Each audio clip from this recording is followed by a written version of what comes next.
Welcome back. Today I am going to talk about my transition. As you know, it's a huge secret. I'm sure none of you already knew this, but I am a trans woman. And this is how I figured that out. Started off around age 6. There was this war between the boys and the girls at recess, and I was just always on the girls' team, and nobody ever thought it was weird or thought that I should be on the other side. It was just how things were, and I never really thought about it. And then flashing forward to age like 11 or 12, when I started going through puberty, I just felt really uncomfortable. Well, I feel like everybody feels really uncomfortable with their body when they're going through puberty. But I tried a lot of things that I feel like people don't tend to do, at least not most boys, where as soon as I started growing armpit hair, I was like, okay, I'm going to shave that off every single day. And for all of my other body hair, I'm going to use conditioner all over my entire body because I'm fine with it being there, but I don't like how stiff and coarse it is. It should be soft, and it's just what felt right and normal.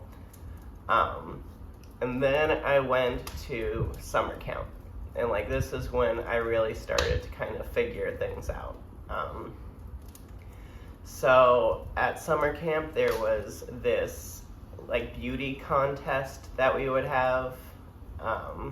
I don't want to say the name of it because I don't want to out what camp it was because I don't want them getting any hate from this.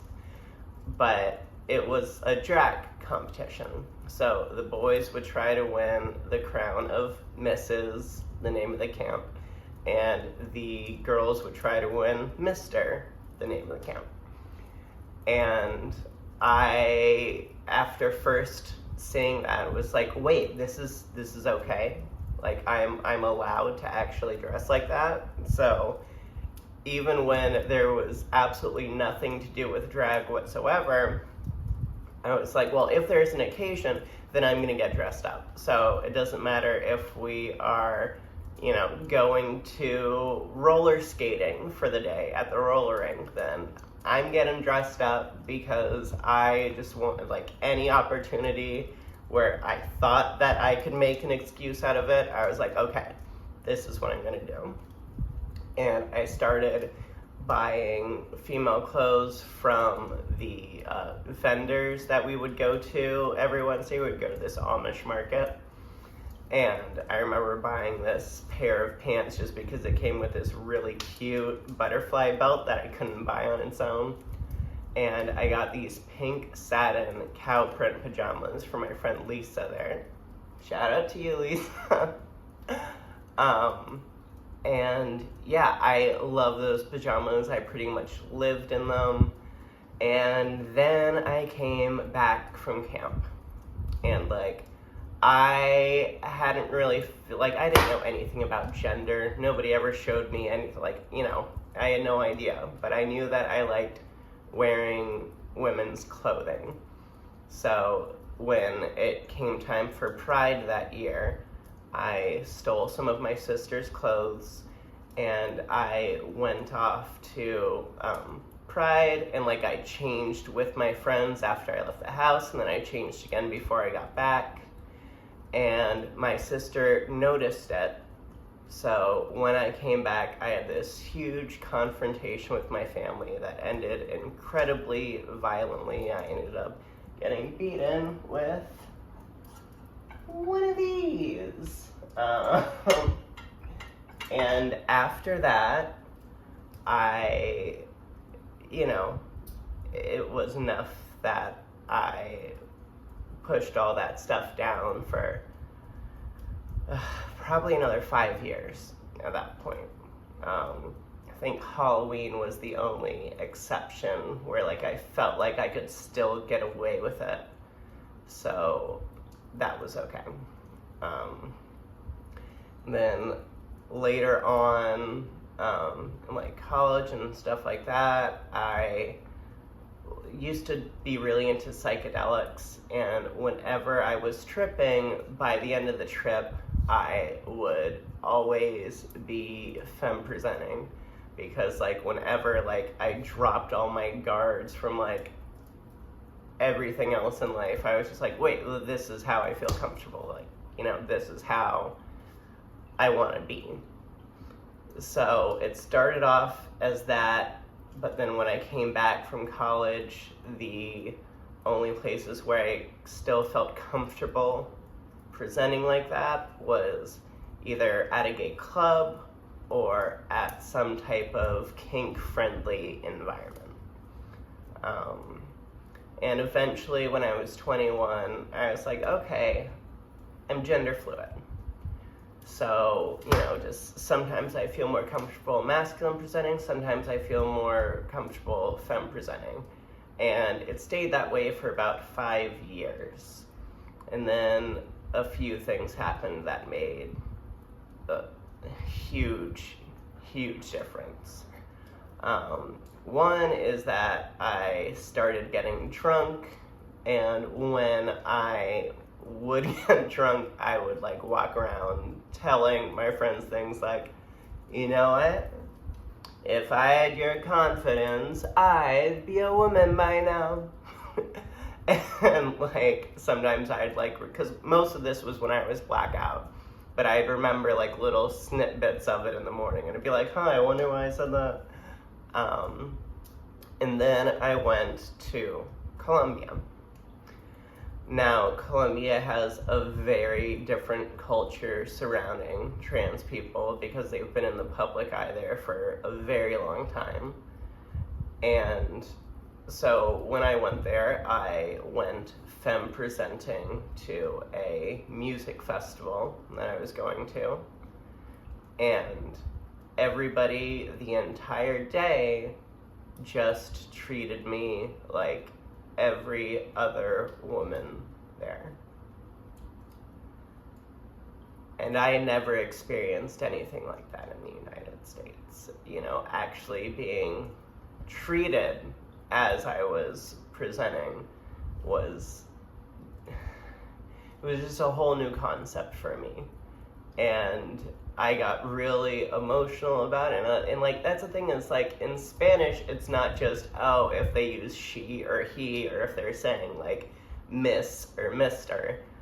Like every single sentence that somebody says towards you is gonna have some gendered words in it, because that's just how conjugations and stuff work in Spanish. So it was really obvious that everybody the entire day there was just like actually treating me as a woman, and it was just absolutely mind-blowing. And that was the day that I made friends in Colombia that I still talk to this day. So I come back to the United States, and I go and see Eddie Izzard with one of my friends. And the biggest thing that Susie Izzard, not Eddie Izzard anymore. But at the time, she was performing as Eddie Izzard. And I feel like that's an important distinction for the story, because she wasn't presenting as a trans woman. She was this, you know, genderqueer, femme-looking, you know, mostly male-presenting human. And that was what I was scared of the whole time. Like, you know, I was never scared of becoming a woman. I was scared of the in-between. I was scared of, you know, the way there. I was like, you know, I'm sure I'll be really happy about this 3 years in, but I don't know if I can handle the first year in. And it was just really tough to try to get over that. But after seeing Susie on stage like that, I was like, wow, if they can have that much power and that much confidence presenting like that, then I can make it through that. So just a few days later, I went into the doctor's office, and I had to try a few different places first, because originally I just went to like urgent care, and they're like, we don't do that, what are you talking about? Because I didn't have a regular doctor at the time. And eventually I went to, every Republican's favorite medical association, Planned Parenthood, which actually has a really good gender clinic at, I think, all of their locations. So they were able to get me my script, because even though at the time you had to present FEM for over a year, because I had been gender fluid for 5, and because I was like so confident going in there, like, here you go, here's your script. Maybe they shouldn't have done that, but I'm very happy that they did. So then everything is going really well for a while, and then you know who gets elected. And before he even takes office, suddenly everybody just feels like they can say whatever the fuck they want to whoever the fuck they want. All social courtesy just went out the fucking window at that point.